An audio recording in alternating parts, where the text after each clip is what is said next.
With spring just a couple weeks away, many golf courses, parks, and facilities are going to need help to maintain their look throughout the summer. It's been a real challenge to find people to work. And we're having to work harder to find people who are interested in that kind of work. Fisher's Deputy Mayor Lee McGrath and Noblesville Director of Parks Brendan Bennett are both trying ways to fill their open positions in different ways. McGrath said they're taking to social media to reach out. So we've explored things on LinkedIn, on Facebook as well, so that we can start targeting people on social media. Bennett, on the other hand, said they're raising their wages in hopes to lure people in. I think that we have to hire a little bit offer a little bit of a higher wage, and so starting at minimum wage is not just anything that people are going to do anymore when they can go down the street and find a job that's going to pay more. Finding people to take these low-paying jobs is difficult, officials say, just like trying to make a chip shot from the bunker. Bennett and McGrath both agree that their job opportunities give their employees a chance to be a part of something great, something bigger than themselves. What we offer that's a little bit different is working out of doors, working in the recreation business where we're dealing with people's precious time. And so it makes it a little bit more special. If you believe in community, if you believe in what we're doing, it makes it a really fun place to work. Maddie Koss, 24-Hour News, 8. Albright Cemetery is known for its quiet and quaint manner, just a nice, peaceful place. and how the groundskeeper, Tara Carey, believes it should be ran. We just try to run it like you would want, your loved ones taken care of. But in light of the passing of Deputy Carl Kuntz, who was shot and killed while serving a warrant last weekend, Carey has been putting in a little more time and effort to perfect the grounds for the deputy's funeral and burial that's set for tomorrow. Just making sure the grounds are ready and that the grass is mowed and that the drives are clear and limbs picked up and things like that. The cemetery is home to many World War I and World War II veterans, which surely brought many to pay their respects. But Carey says he was told to expect up to 2,000 people attending Deputy Kuntz's ceremony. Despite the heroes buried here, such as deputies and military members, ground crew says they haven't seen a ceremony of this size. We had a young man that's funeral was here from either Afghanistan or Iraq, and it was pretty substantial, but this is supposed to dwarf even that. From the blue ribbons, signs, and American flags decorating the exterior of the cemetery, Carey believes the community will show their support in numbers. Kokomo will turn out in force to pay their respects and, to mourn the loss of the young man, the sheriff's deputy. No matter how many people pay tribute or how long it takes to get the grounds finished. It's just a labor of love.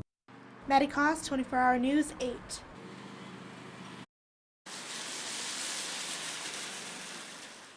One look inside Casey's Bar and Grill on Sheridan's Main Street may cause a fright. A lot of people see all the work that's required. But for Pastor Joshua Kennedy, the end is what's in sight. I see the potential in what could be afterwards. The potential, the bar. The afterwards, Issachar Church. Pastor Josh says even with the creaky floor and the leaky roof,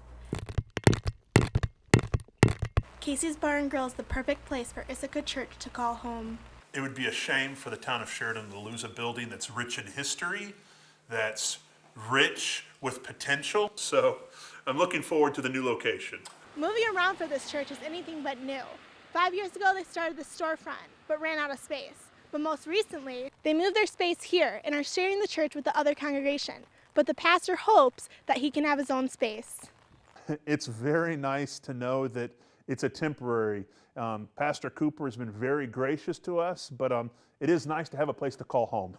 But the place that will be called home won't be built without a bunch of sweat, tears, and money. $80,000 is what Pastor Josh says is needed to completely transform Casey's Bar and Grill into Issachar Church. That's for us not to go and paint everything gold. That's for us to grind the concrete floor and smooth it out and not throw carpet down.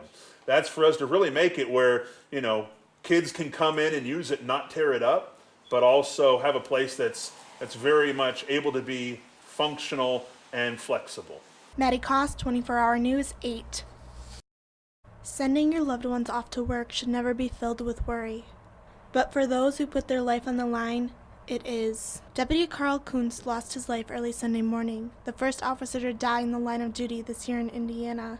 His family may feel alone in this sorrow-filled time, but the community wants them to know that they're not.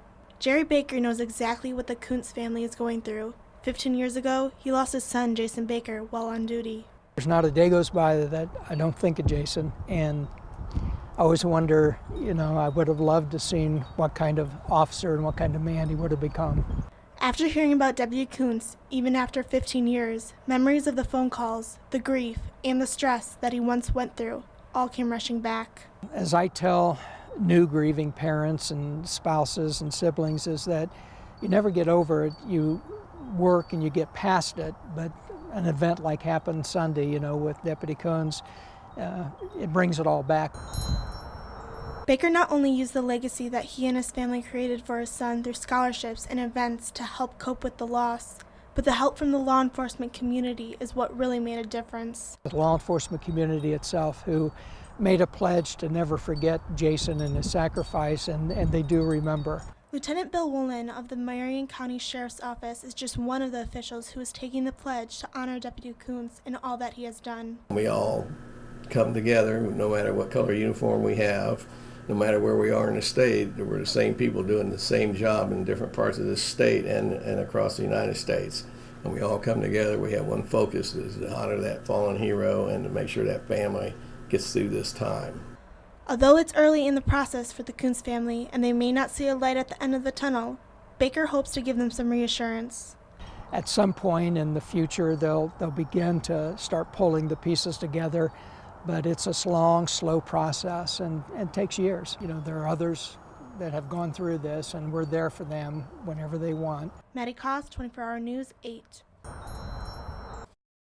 The Richmond Hill community that was once covered with debris and sorrow is slowly picking the pieces back up that were dispersed 4 years ago. The neighborhood is like a big family. After hearing that Bob Leonard Jr. was sentenced to life without parole, It's just another step in our road to recovery. neighbors like Michelle Waddy can start putting the explosion that chipped away at their foundation behind them. The closer we can get to justice being served for all, the sooner that we can, try to rebuild the neighborhood and rebuild our lives.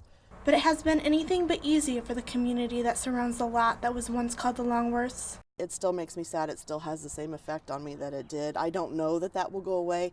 And honestly, I don't know that I want that to go away. It's a reminder of what the subdivision went through and makes Waddy count her blessings. All this is just material and it can be replaced. It was a hassle and it was a pain, and we're all living with PTSD, but we are here and we try to keep that, in focus and in perspective. The Richmond Hill neighborhood is hoping to fix the broken pieces one step at a time and one trial at a time, but not without remembering and honoring their neighbors, Dion and Jennifer Longworth. I say a prayer for their family, that they'll have some peace come, about with the sentencing. By being a firm believer in Jesus Christ, John Longworth, Dion's father, used his son as strength and inspiration to get him through the trials, and with the outcome that was anticipated by Longworth. He's put away for the rest of his life, that'll keep him from hurting anybody else. Maddie Koss, 24-Hour News, 8. Hamilton County may not be thought of as a problem area when it comes to drugs, but they're not entirely immune to those types of cases. We've experienced our fair share of issues with opioid drugs, prescription drugs, and now the heroin epidemic. With the help of Narcan, a treatment for overdose, Sheriff Mark Bowen is set to put kits in patrol vehicles by the end of the month. We've been able to acquire the kits, and we'll be putting them in our vehicles so that the officers have access to them immediately in response to heroin overdoses and opioid overdoses. Focusing on the rural parts of the community, Sheriff Bowen acknowledges that their deputies are often the first on the scene. So with some training and some education, the Hamilton County officers will be able to administer the Narcan quickly and efficiently. It's a nasal spray that goes into the patient, into both nostrils, and it stops the effects of those opioid drugs, to include heroin, and in essence can bring a person back to life who's on the brink of death. The Sheriff's Office is the first law enforcement agency in the county to start using Narcan. But what about the other police departments? We called each one and they're looking into using Narcan, including here at the Sheridan's Police Department. I think it's a good thing to be able to carry the Narcan. Chief Bob Schock wants to follow suit with the Sheriff's Office and outfit each officer and vehicle with a dose of the drug. Well, a lot of times if our fire department's out, we have 1 or 2 medics on staff, and they would have to bring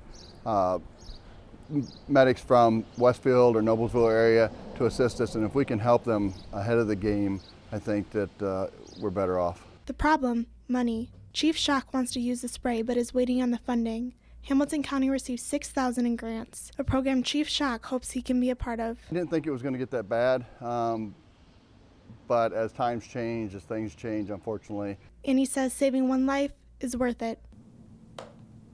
Maddie Koss, 24 Hour News, 8.